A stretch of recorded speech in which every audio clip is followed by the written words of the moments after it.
this is a really small kitchen. Yeah, it definitely looks like an even smaller batch than what we got on the rack. Most of the time, our kitchens are more in the 40 to 50 piece. This is like a 20 piece, so it's like McNuggets. Yo, hi, it's Michael again. It's about 95 degrees today. I'm exaggerating a little bit, or at least 80 something, so we've changed. We have our cabinet doors here in shop now, and by shop I mean my garage. So we're going to take them and we are going to start the first cleaning on them because there's more than one, because these are really dirty either way. We clean things at least 3 times because if it's not completely clean, you're going to have an adhesion problem, and we warranty our work for 5 years, so we don't want that. That's about it. Basically, just going to go ahead and start. I got to get that off. So I'm going to show you. This one's not too dirty. I think these are maple. Not the greatest doors, but got to get off these little goobers. We got to get into the most important parts are going to be the recesses right here. And then the undersides are usually the grossest. As you can see, you know, you have the high traffic areas like where the garbage is or under the sink, and it's funktastic. Yes, we gotta get that off. So all we have here is a mixture of Dawn and water, and we're gonna soak these little things, little bumpers that are usually just, I don't know, fossilized on here. That. Off. Now you're gonna get these off, but then there's still gonna be some sticky residue underneath, so we're gonna have to get that off as well. A couple different ways to do it. I like to scrape it off with this while we're here right away, but you're still gonna have some tough spots.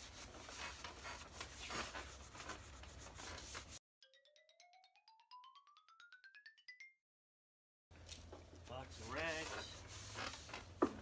Very particular about which boxes of rags we get.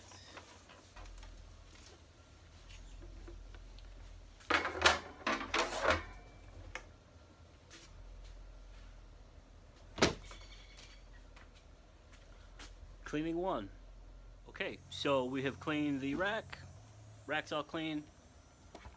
Now we are going to do the second cleaning. First was just scrubby pad and Dawn. Sometimes it's nice to have like a fine wire brush to get in grooves and crevices if you don't have one, as well as some pointy tools, needles, things like that to get the funk out, because there's funk sometimes, quite a bit of the time actually. So now we're gonna do just a quick wash with denatured alcohol and water. Yes, that's a rubber duck, a giant one. Anyways, here we go.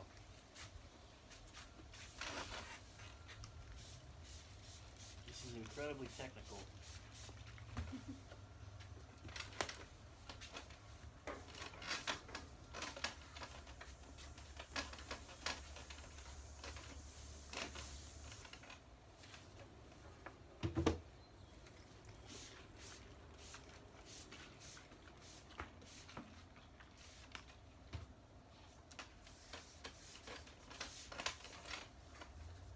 The thing about the factory finish is that we find that a lot of the times it's finished, yes, but when they spray their clear coat on it, there's just craters and gaps and things like that. It is what it is, but let's flip it upside down. Throw it back on the rack and just move down the rack. Boop.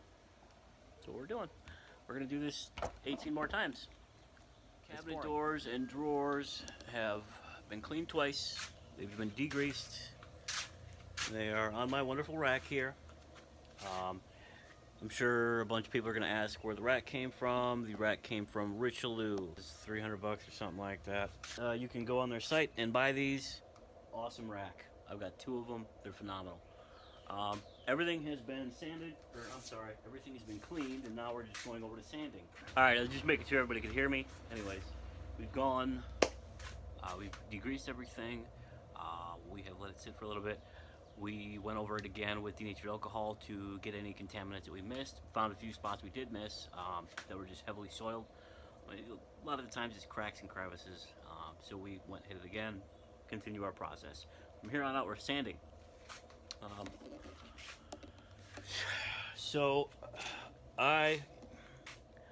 It's messy, I know. Yeah, I screwed it up. It was clean last week and it's 90 degrees here, so don't look at me like that. I like Festools. I know not everyone can get one or has one. I have 2 different Festools that I highly recommend. Actually, there's a lot of them that I would highly recommend. However, these are the ones that work for me in the job that I do, which is primarily interior painting and cabinet refinishing. This is the Festool Midi, which is about their mid-size model, mid. There's a smaller one than this, the Mini, and then there's a tiny little Cis, which I don't think is useful for anything.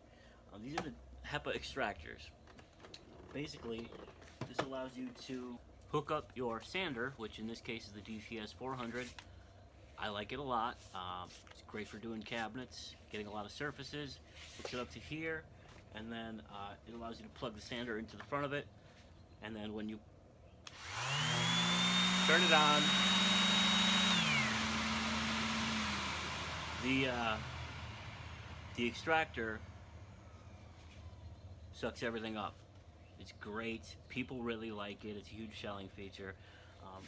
Then again, at a certain point in my life, not that long ago, maybe 2 years ago, I thought owning one of these, I couldn't even conceive spending the amount of money or having the amount of money to be able to buy one of these.